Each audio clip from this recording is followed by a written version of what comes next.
Alright,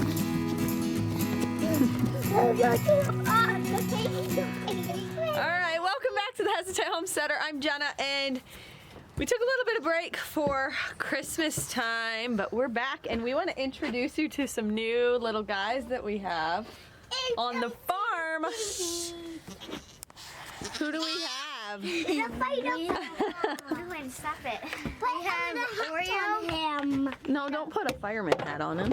We have Oreo and licorice. Oreo and licorice.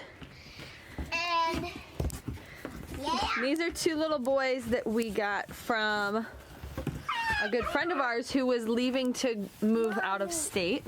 This is Minnie. And this is Mom. Okay, so we have Minnie and Moo Moo, who is in here with Ty. And our friends were leaving, right? Our friends were leaving to go to Georgia, and they asked us if we wanted their babies. So we brought them here, and we took them on, huh? So this has been our Christmas time. We have, hey Nolan, are you a firefighter today? It's a little cold to be wearing shorts outside. Hi, Josie. Oh, look at Josie. She's wearing gloves and no clothes. Nolan, which one did you name? Licorice. You named Licorice, right? You came up with that name? Yeah. So the babies didn't have names. Can you please stop putting that on them? Why? Kind of like Minnie and Moo Moo were named, but the two babies did not have names yet when we got them. So we have Oreo and Licorice. Smidge, what do you think of the new babies? She's like, I like the babies, but not Minnie. Minnie has established herself as being the boss, huh? So these guys have gotten bucked around a little bit.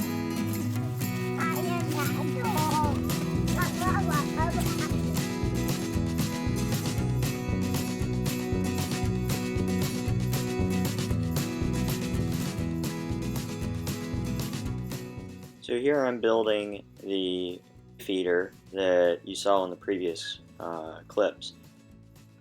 Once we got the additional goats, the milk crate that we were using for the hay feeder just wasn't cutting it.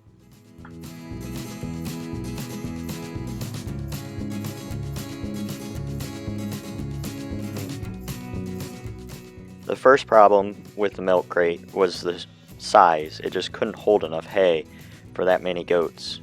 It was already struggling as Smidge and Poppy grew, keeping up with just the two. So first thing I did was try to come up with a appropriate size, and since it's going to be inside the small barn we have, I did go smaller than what a lot of the hay feeders I saw. So this hay feeder is about 32, I believe, 32 inches long, instead of the full 4 feet that I saw.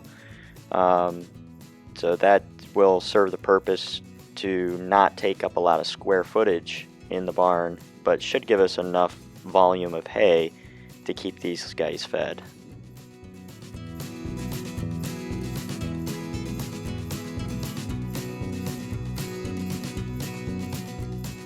The second problem we were having was with waste. With the milk crate, there was a lot of waste of hay because the goats would stick their head in, grab the hay and pull it out to chew it, and then often you would have large clumps of hay would fall out of their mouth and onto the ground, and they don't seem to like to pick that back up. Once it's on the ground, they tend not to eat it.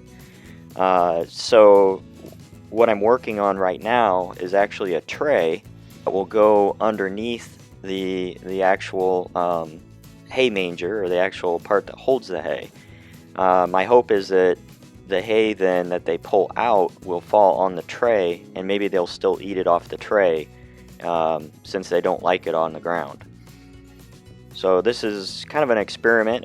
There was a couple designs that had this kind of style, so hopefully that will work for us to help minimize the waste of our hay.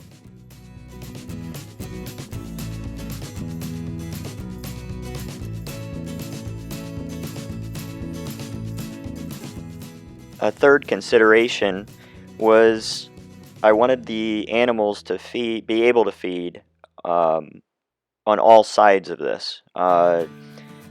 With the new goats, especially Minnie, she's the one with the horns. Minnie expresses her dominance by ramming the smaller ones, which is a common, amongst goats. They do that.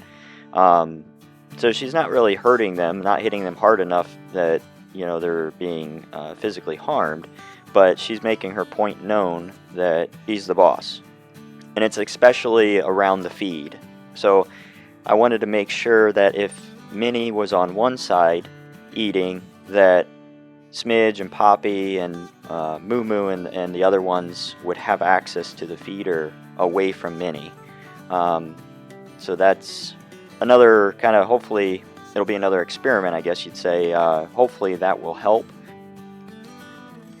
If this doesn't work, another thing or another suggestion I've seen is have multiple feeders. So we may end up having to try that and see what we need to do with that if she continues to ram the little ones while they're trying to eat. So.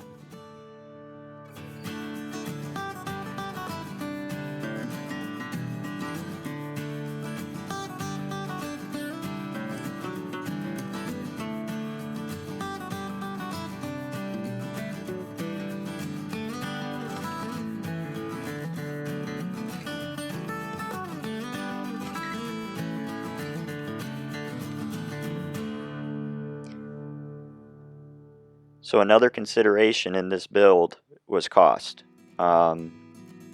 Everything here except for the screws is scrap wood that either I had or that I got from work.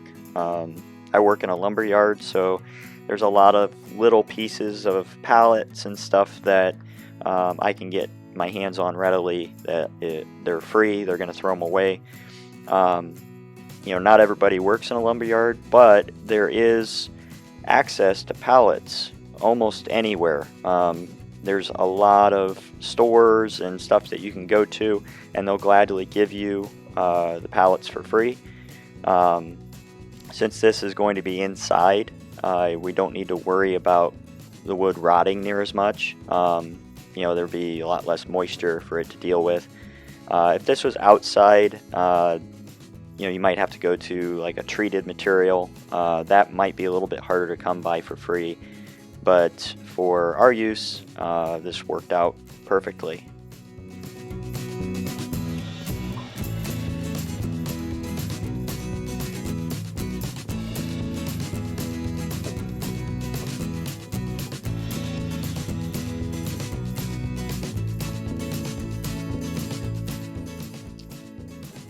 One little side note, I used was cedar 4x4 posts. I did have that left over from another project. So those were, cedar is rot resistant since the legs will be down in the straw and the animal bedding and sitting on the ground.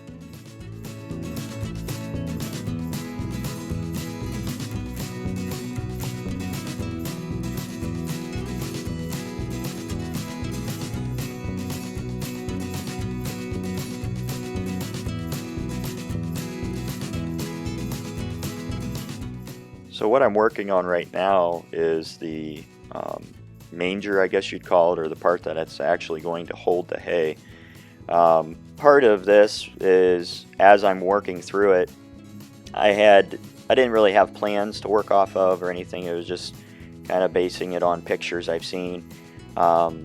So you'll notice I'll put boards up and then I'll take them down. I don't really nail them when I'm doing that. It's just more dry fitting, trying to see height wise if I think that's going to work. So that's kind of part of using leftover materials or scrap materials, is you really got to come up with a plan that will work for your project, but yet make it fit the materials that you have.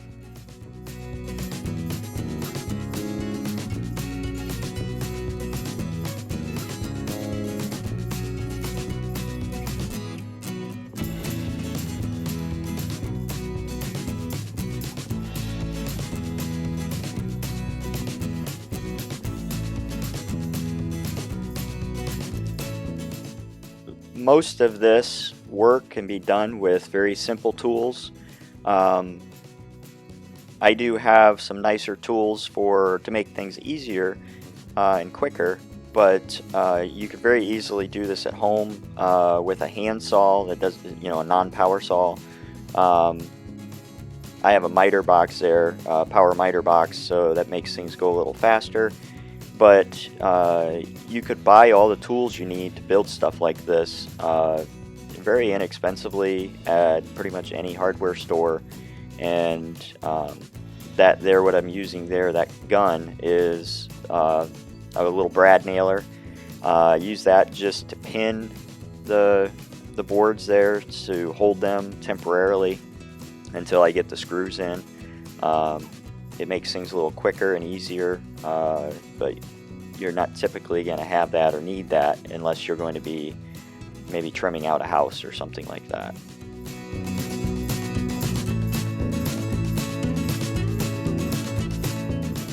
So if you're not one to be able to look at a picture and basically recreate it, I did notice while I was looking there are some plans for different projects, all kinds of projects online, from goat feeders, chicken nesting boxes, and all kinds of stuff like that that are available for purchase. Some are free, some are purchased, but that might make it easier if if you're not used to building projects like this.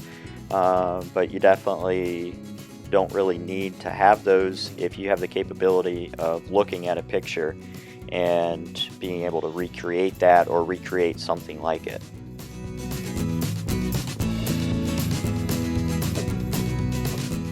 So getting pretty close to wrapping the build up here and having it ready, and hopefully the goats will like it. Sometimes that's always a worry of mine, is whether they'll actually use it and utilize it.